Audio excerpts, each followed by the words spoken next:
Eh bien, il a lancé en 2018 pour 5097 verges par la voie des airs, 50 passes de toucher.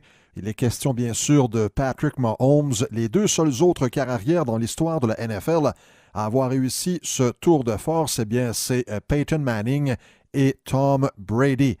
Euh, Ceux et celles d'entre vous qui ont suivi là, cette année les activités de la NFL vont en convenir avec moi. On ne peut écrire la saison 2018 sans Patrick Mahomes. À 5 reprises, il a lancé au moins 4 passes touchées et dans 2 autres matchs, 6.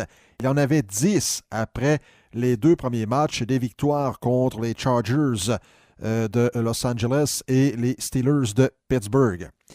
Mais moi, le point que je veux amener aujourd'hui, c'est le suivant. Est-ce qu'on va trop vite avec nos jeunes vedettes aujourd'hui? Et je parle aujourd'hui.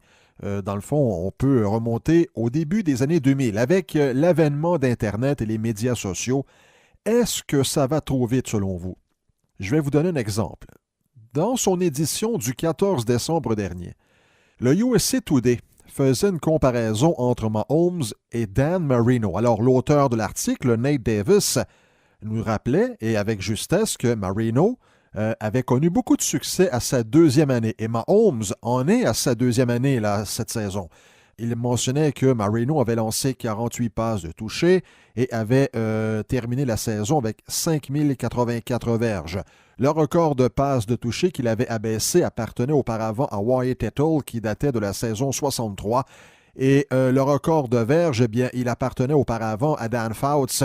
Le record avait été établi, je pense, 2 ans avant Marino. Alors, 2 gros records que Marino avait abaissés lors de cette 2e saison.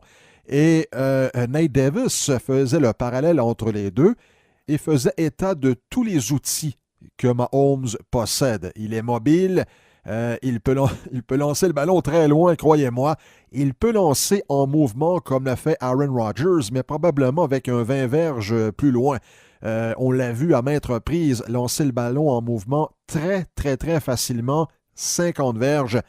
Et ça, lorsqu'on voit le tout dans des bulletins d'information, sur les chaînes d'information en continu, sur Twitter, sur Facebook, sur YouTube, on voit le tout à chaque jour et ça devient le quotidien. Ça devient normal de voir Patrick Mahomes réussir ce genre de tour de force.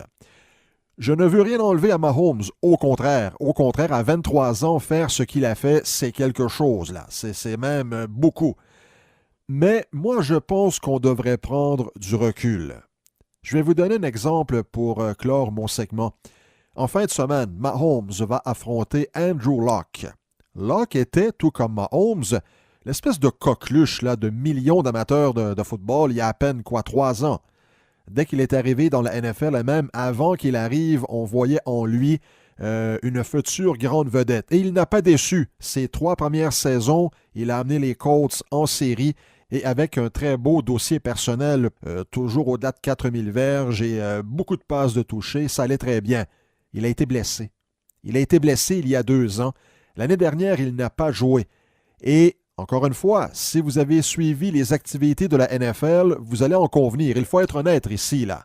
Lorsqu'on a annoncé le retour de Andrew Luck, est-ce qu'on en a parlé beaucoup? Est-ce que vous vous en souvenez? On a eu des manchettes ici et là, mais rien de comparable à Patrick Mahomes. Patrick Mahomes a réédité une partie du livre des records cette année, alors que Luck a eu un très très beau retour au jeu. Et de quelle manière nos médias du 21e siècle qui vont très très très vite, là, de quelle manière on gérerait le fait qu'un Patrick Mahomes serait en perte de vitesse?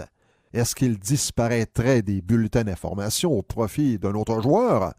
Vos réponses, mesdames, messieurs, oui, vos réponses sont aussi valables que les miennes.